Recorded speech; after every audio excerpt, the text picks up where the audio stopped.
Kami lanjutkan dialog bersama Bung Rely Regan, Bung Ferdinand Hutahian, dan Mas Adi Praitno. Bung Rely, ini kan sekarang jadi pertanyaan siapa yang bakal mengganti posisinya Noel di kursi Wamenakar. Tapi kalau dari Anda ikhlas nggak kalau misalnya posisi ini nggak dikasih ke teman-teman relawan lagi, ke teman-teman Anda, padahal kan Anda sudah mendukung di 2024 lalu? Mbak, itu kan hak prerogatifnya Bapak Presiden, mana bisa kita intervensi. Yang namanya relawan, yang namanya partai politik tidak bisa mengintervensi apa yang menjadi keputusan Bapak Presiden. Ya. Gitu, ya. Tapi Anda ikhlas, rela-rela aja? Ya, saya rasa kan banyaklah pilihannya bisa Bapak Presiden pilih. Yang punya integritas, yang punya kemampuan yang mumpuni. Itu hak prerogatif Bapak Presiden dan komitmen untuk memberantas korupsi dan jauh dari tindak pidana korupsi. Artinya integritasnya, pencegahannya itu harus betul-betul orang yang mempunyai integritas yang diyakini betul. Oke. Kalau gitu, kalau dari Bung Ferdinand, ini kan kemarin PDIP juga bilang akan jadi penyeimbang, bukan oposisi. Nah sekarang dengan Wamenakar kan kosong, Anda melihat ini sebagai ruang terbuka untuk masuk ke PDIP di kabinet nggak? PDI Perjuangan sampai hari ini sikapnya kami menerima instruksi dari Ketua Umum Ibu Megawati Soekarno Putri untuk mendukung segala kebijakan yang baik dari kebijakan Pak Prabowo, tetapi tetap kritis kepada hal-hal teknis pelaksanaan dari kebijakan yang baik, tetapi teknisnya ada yang tidak baik, maka PDI Perjuangan akan tampil kritis. Jadi untuk kasus Wamenakar ini, kami PDI Perjuangan tidak berharap sama sekali untuk diminta atau dibuat atau diutus menggantikan saudara Noel sebagai wakil menteri, karena PDI Perjuangan juga kan adalah partai besar, masa ia levelnya hanya wakil menteri, kan nggak lucu lah. Tapi yang pasti bahwa sampai hari ini keputusan PDI Perjuangan belum pernah menyatakan dan tidak untuk bergabung sampai saat ini. PDI Perjuangan, instruksi Bu Megawati kepada kami masih jelas untuk mengawal program Pak Prabowo yang pro rakyat, tetapi mengkritisi proses pelaksanaannya supaya tidak salah, dan mengkritisi juga kebijakan yang memang tidak pro rakyat. Jadi soal pengganti Emmanuel Ebenezer, kami PDI Perjuangan tidak ingin campur tangan dalam hal ini, tapi ya mungkin kami bisa berpesan kepada Presiden untuk ke depan ini memilih pejabat-pejabat memang yang pantas untuk menjadi pejabat. Karena bagi kita melihat di kabinet ini ada beberapa orang yang memang belum pantas untuk menjadi pejabat, dan faktanya Siapa, Bu Ferdinand? sampai hari ini kan di kabinet Pak Prabowo, ya. Siapa beberapa orang itu? Di kabinet Pak Prabowo ini contohnya masih ada Budi Ari yang tersenggol judi online.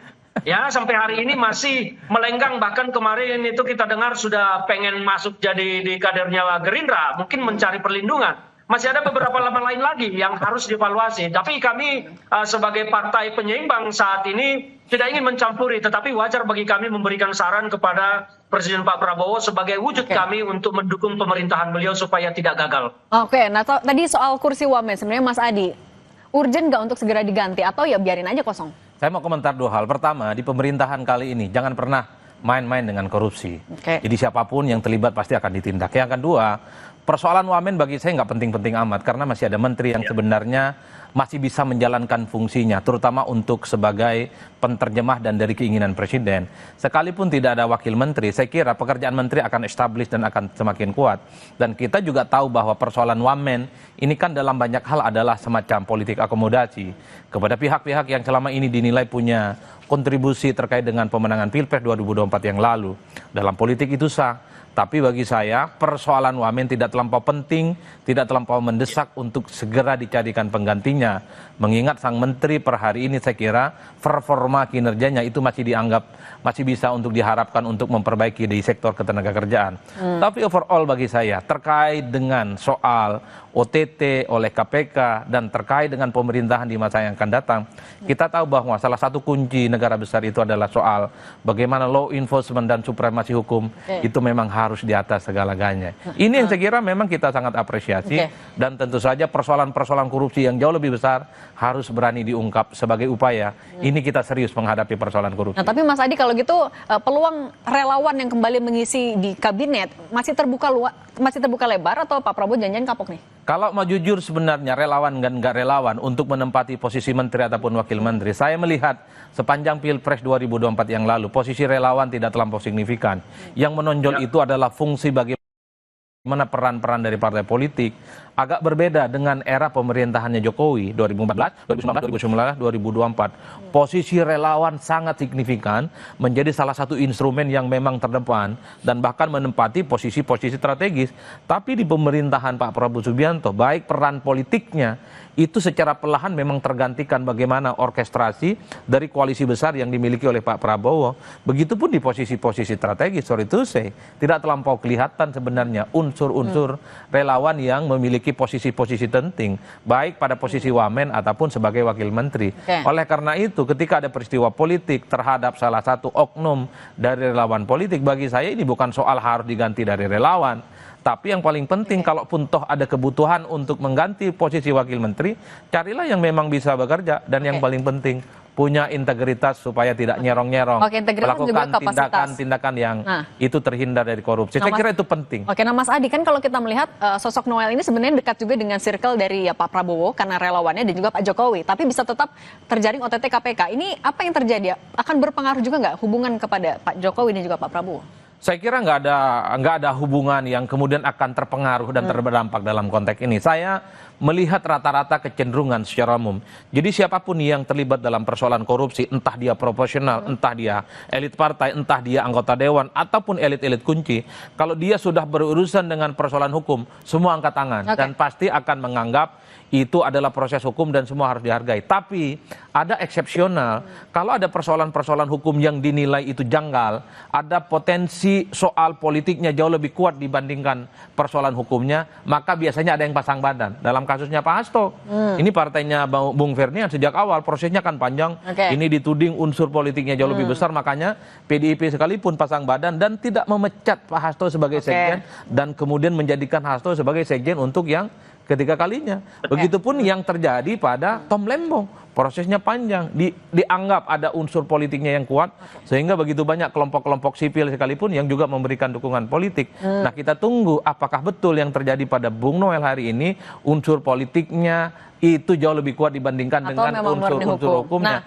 Per hari ini pembelaan itu tidak ada. Dan hanya mengatakan bahwa ini tidak seberapa jumlahnya. Masih ada yang lebih besar, masih ada yang lebih jumbo yang mesti diungkap. Dalam persoalan korupsi bagi saya, kecil dan besar sama aja. Ini harus dibereskan dan harus ditindak. Oke, nah kalau gitu saya mau balik lagi ke Bung Rely. Bung Rely, ini kan juga tidak ada yang pasang badan dan diduga menerima 3 miliar rupiah baru 2 bulan setelah dilantik. Nah, bagaimana Anda akan bisa menjelaskan, meyakinkan ke publik yang lain ataupun juga kepada pemerintah kalau ya relawan tidak semua seperti ini? Ya enggak dong.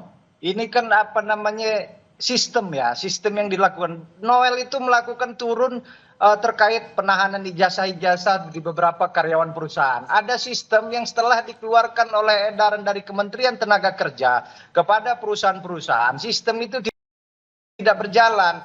Bagaimana gravitasi atau penyuapan atau yang disebut pemerasan oleh KPK itu dilakukan itu karena ada apa? Jam kerja, sistem online yang berjalan itu tidak berjalan. Bagaimana? Anda meyakini Bung Noel sebenarnya nggak ada urusannya sama kasus ini? Ada, ya makanya KPK kita hargai, kita hormati. KPK nggak serta-merta melakukan OTT, kan sudah jelas OTT dia melakukan tangkap tangan, berarti langsung menuju ke pelakunya. Tapi artinya seperti ini, selagi sistem yang berlaku ada di kementerian, seluruh kementerian, saya tidak hanya bilang Kementerian Tenaga Kerja aja ya, kementerian lain seperti ini, aparatur sipil negara yang ada di dalamnya pejabat eselon 1, eselon 2 tidak integritasnya, udahlah masuk separuh itu ke dalam penjara semua. Oke, Bung Rely, tapi sekarang udah jadi tersangka, Anda berharap ya Bung Noel bisa dapat amnesti juga dari Presiden? Oh, ini kan amnesti dan abolisi itu tidak bisa dikait-kaitkan dengan urusan politik. Itu asli presiden. Presiden yang berhak, itulah apanya kelebihannya sebagai seorang presiden. Dia bisa mengeluarkan amnesti, abolisi. Tapi kita lihat sendiri, Bapak Presiden dengan kelegowoannya dia memberikan itu kepada semua warga negara. Itu tidak ada kait-mengaitnya ya. Jadi proses hukum berjalan, kita hargai, kita hormati. Terima kasih. Oke, nah kalau Bung Ferdinand, singkat saja, apakah dari PDIP melihat apa yang terjadi pada hari ini adalah bukti Pak Presiden tegas tidak pandang bulu, atau ada makna lain Anda lihat? Singkat saja. Ya, bagi kami melihat bahwa memang Presiden sedang berusaha serius menunjukkan bahwa beliau ingin pemerintahannya bersih. Sayangnya jajarannya masih banyak yang belum mampu memahami keinginan Pak Prabowo, salah satunya Noel, sehingga situasi seperti ini dan beliau akhirnya terpeleset oleh perilakunya yang tidak terpuji saat ini. Kami berharap ke depan bahwa dalam pemilihan ini, pemilihan calon-calon pengganti menteri maupun wakil menteri, Pak Prabowo betul-betul melihat orang-orang yang berintegritas, jangan hanya orang-orang yang pintar ngomong tetapi ternyata di belakang yang melakukan hal tercela seperti ini. Oke, baik Bung Rally Regan, Mas Adi Praitno dan Bung Ferdinand Hutahian. Terima kasih semuanya sudah berbagi di Kompas Petang. Terima kasih. Selalu. Baik, terima kasih. Baik.